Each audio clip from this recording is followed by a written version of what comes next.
আমেরিকার president Trump নানা সময় থেকেছেন বিতর্কে। নারীদের নিয়ে নোংরা মন্তব্য কিংবা নারী কেলেঙ্কারির সাথে জড়িত থাকার অভিযোগ এসেছে। এবার কুখ্যাত যৌন অপরাধী জেফ্রি অ্যাপস্টেইনের ইমেইল ফাঁস হয়েছে, যেখানে ট্রাম্পের নাম বারবার এসেছে।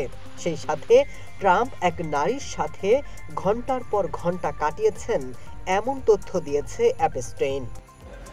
12 নভেম্বর ডেমোক্রেটরা অ্যাপস্টেইনের 23,000-এর বেশি ইমেইল প্রকাশ করেছে, যার মধ্যে 2011 সালের 2 এপ্রিল ওই ইমেইলে অ্যাপস্টেইন তার ঘনিষ্ঠ সহযোগী ম্যাক্সওয়েলকে লিখেছেন এমন সব তথ্য। ডেমোক্রেট সদস্যরা বলছেন, ইমেইলগুলো প্রমাণ করে যে ট্রাম্প অ্যাপস্টেইনের কর্মকাণ্ড সম্পর্কে জানতেন এবং সম্ভবত তাকে আড়াল করে রাখার চেষ্টা করা হয়েছে।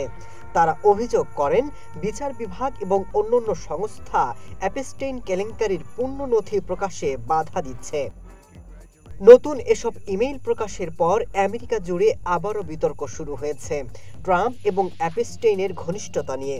যদিও ট্রাম্প এর আগের সব অভিযোগ অস্বীকার করে বলেছিলেন, বহু বছর আগে অ্যাপস্টেইনের সাথে তার সম্পর্ক ছিন্ন হয়েছিল। কুখ্যাত নারী নিপীড়নকারী জেফ্রি অ্যাপস্টেইন শিশু কিশোরদের পাচার সহ নানা অভিযোগে কারাবাসে ছিলেন। তার অভিযোগের বিচারকালে 2019 সালে নিউ ইয়র্কের একটি কারাগারে তার অস্বাভাবিক মৃত্যু হয়। ওই মৃত্যু নিয়েও ওঠে নানা প্রশ্ন।